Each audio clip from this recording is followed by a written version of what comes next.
Hello children, I am Priyanka Sangam and welcome to my YouTube channel Online Wala School.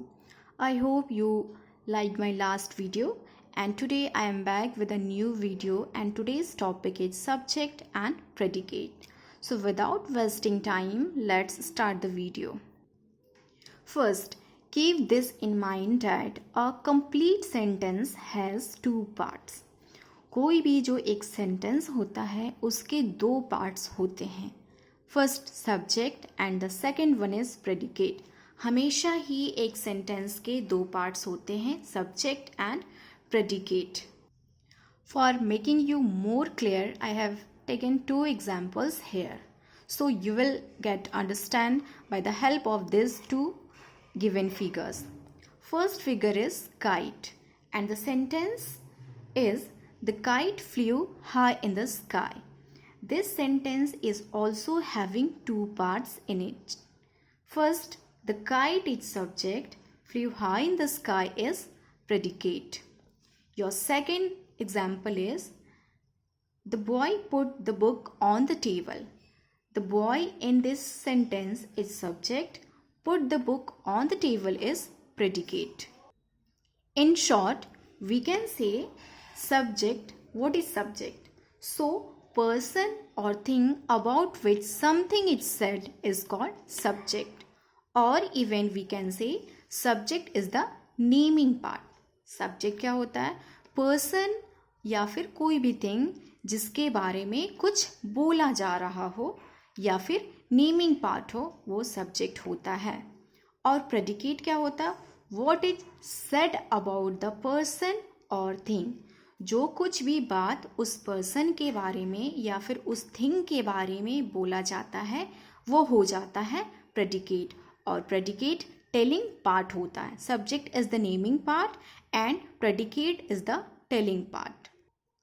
Let's understand in brief about subject and predicate. So look at the definition of the subject. The subject is the noun, pronoun or phrase that does the work of a noun in a sentence. The subject performs the action of the verb. किसी भी sentence में subject क्या होता है? किसी भी sentence में subject इधर वो नाउन हो सकता है, प्रोनाउन हो सकता है या फिर कोई एक फ्रेज हो सकता है. क्लियर है? और जो सब्जेक्ट है वो वर्ब के एक्शन को क्या करता है? परफॉर्म करता है. Subject performs the action of the verb. Examples are father goes to the park every morning. So in this sentence father is subject, goes to the park every morning is the predicate. अब हम ये समझेंगे कि जो father है वो ही subject क्यों है. बिकॉज इस सेंटेंस में जो फादर है वो नाउन है और अभी हम लोगों ने ऊपर डिस्कस किया कि जो सब्जेक्ट होता है वो या तो नाउन हो सकता है या कोई प्रोनाउन हो सकता है या फिर कोई एक फ्रेज हो सकता है. So in this sentence this is noun, that's why this is subject. और हम यहाँ पे ये भी देख रहे हैं कि जो सब्जेक्ट है वो बाकी यहाँ पे वर्ब क्या है? वर्ब है जाना. तो वर्ब के एक्शन को कौन परफॉर्म कर रहे हैं? Father. So father is the subject. हम इसे ऐसे भी समझ सकते हैं कि यहाँ पे एक क्वेश्चन हम खुद से पूछ सकते हैं, who go to the park every day. So the answer will be father goes to the park every morning. So father is subject. Your second example is I like to eat chocolates. Who like to eat chocolate? So answer will be I like to eat chocolate. So I is subject, like to eat chocolates जो है ये part आपका क्या हो गया? Predicate हो गया. अब हम प्रेडिकेट को समझेंगे. प्रेडिकेट क्या होता है?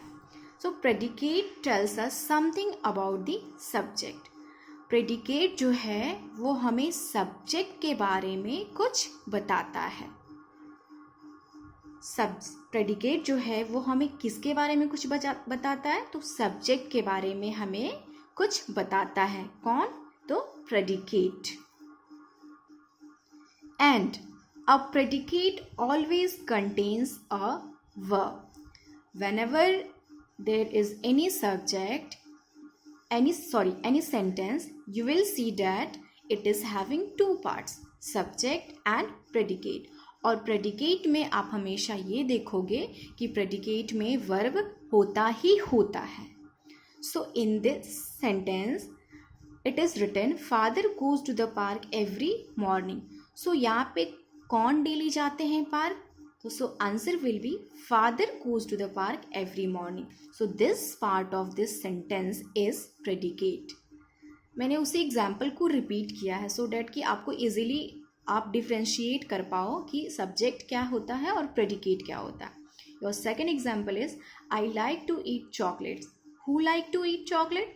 किसको चॉकलेट खाना पसंद है? तो यहाँ पे आई जो है उसे चॉकलेट्स खाना काफ़ी पसंद है. और यहाँ पे जो आई है उसे क्या करना पसंद है? तो चॉकलेट्स खाना पसंद है. तो जो चॉकलेट्स खाना पसंद जो है वो आपके सेंटेंस का कौन सा पार्ट हो गया? प्रेडिकेट पार्ट हो गया, क्योंकि इसमें क्या है? वर्ब है. और वर्ब इसमें क्या है? और हम लोगों ने डिस्कस किया कि प्रेडिकेट में हमेशा क्या होता है? वर्ब होता है. Let's take more examples and try to understand subject and predicate. Your first example here is the elephant eats green grasses. So who eats green grasses? तो the elephant eats green grasses. कौन green grasses खाता है? तो elephant जो है वो green grasses खाता है. So elephant will be subject, its green grasses will be predicate. Number 2 is boys are playing in the ground. So यहाँ पे इस सेंटेंस में जो है कौन खेल रहे हैं? सो बॉयज जो है वो प्लेग्राउंड में खेल रहे हैं. So boys will be subject and rest part of this sentence will be predicate. Third one is we sang our favourite songs. किसने यहाँ पे अपना फेवरेट गाना गाया है? तो हम लोगों ने अपना फेवरेट गाना यहाँ पे गाया. So we is subject here, sang our favorite songs is predicate. Last example is I saw an old man on the beach. यहाँ पर किसने देखा एक ओल्ड मैन को? सो मैंने एक ओल्ड मैन को देखा. सो आई जो है यहाँ पे dad is subject and saw an old man on the beach is your predicate. So आज की वीडियो के लिए बस इतना ही था. आप मुझे कमेंट सेक्शन में कमेंट करके ज़रूर बताना कि आपको ये वीडियो कैसा लगा. और अगर आपने अभी तक मेरे चैनल को सब्सक्राइब नहीं किया है तो please subscribe it and like it.